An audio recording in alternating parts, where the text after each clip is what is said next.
ಇವರೆಲ್ಲರೂ ಮಾಡ್ತಾರೋ ಆಪಾದನೆಗಳಿಗೆ ನೀನು ಗುರಿಯಾಗೋದು ಬೇಕಾಗಿಲ್ಲ.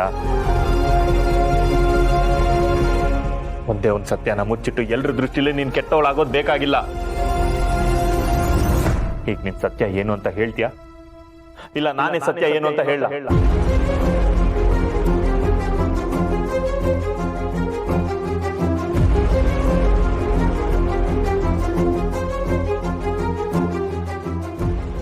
ಮಾತಾಡು ಲಡ್ಡು, ಎಲ್ರು ಕಾಯ್ತಾ ಇದ್ದಾರೆ, ನಿಜ ಏನು ಅಂತ ಹೇಳು.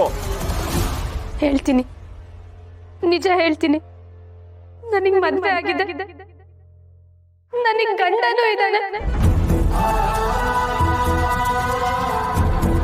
ನಿನ್ ಗಂಡ ಯಾರು? ಇವಾಗ ಅವ್ರು ಎಲ್ಲಿದ್ದಾರೆ? ನನ್ನ ಗಂಡ ಈಗ ನನ್ನ ಜೊತೆಗಿಲ್ಲ. ನಾವಿಬ್ರು ಒಟ್ಟಿಗೆ ಇಲ್ಲ, ಒಟ್ಟಿಗೆ ಸಂಸಾರನೂ ಮಾಡ್ತಿಲ್ಲ.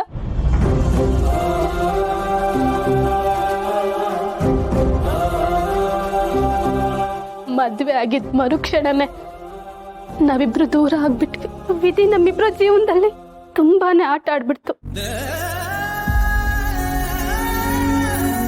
ನನ್ ಪಾಲಿಗೆ ಮದ್ವೆ ಅನ್ಬೋದು ನಾನ್ ಕಂಡಿರೋ ಕನ್ಸು ಅಂತ ಸುಮ್ಮನೆ ಆಗಿದೆ. ನನ್ನ ಜೀವನದಲ್ಲಿ ಗಂಡ ಅಂದ್ರೆ ಅದು ಒಂದ್ ಮುಗ್ದೋಗಿರೋ ಅಧ್ಯಾಯ.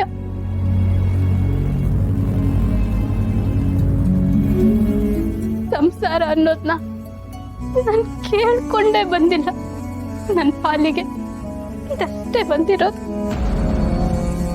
ಅವರು ಇವಾಗ ಹೇಗ್ ದೂರ ಇದ್ದಾರೋ ಹಾಗೆ ದೂರನೇ ಇದ್ಬಿಡ್ಲಿ. ನನ್ಗೆ ನೀವೆಲ್ರೂ ಅಷ್ಟೇ ನನ್ನವರು. ನಿಮ್ಮಿಂದ ಸತ್ಯ ಮುಚ್ಚಿಟ್ಟು ನಾನು ತಪ್ಪು ಮಾಡಿಬಿಟ್ಟೆ. ಆದ್ರೆ ನೀವ್ಯಾರು ನನ್ನ ಬಗ್ಗೆ ತಪ್ಪು ತಿಳ್ಕೋಬಾರ್ದು. ನಾನು ನಿಮಗೆ ಯಾರಿಗೂ ಯಾವ ದ್ರೋಹನೂ ಮಾಡಿಲ್ಲ.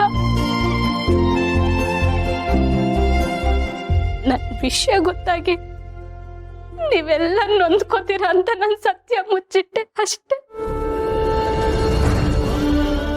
ಆದ್ರೆ ನೀವೆಲ್ಲ ಇಷ್ಟೊಂದು ಕೇಳ್ಬೇಕಾದ್ರೆ ನಾನಿರೋ ಸತ್ಯನ ಹೇಳ್ಬೇಕಾಯ್ತು.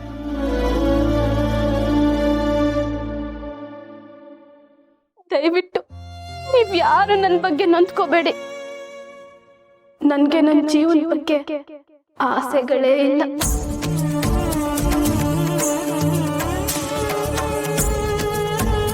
ನನ್ಗೆ ನನ್ ಗಂಡ ಬೇಕು ಅಂತ ಅನ್ನಿಸ್ತಾನೂ ಇಲ್ಲ.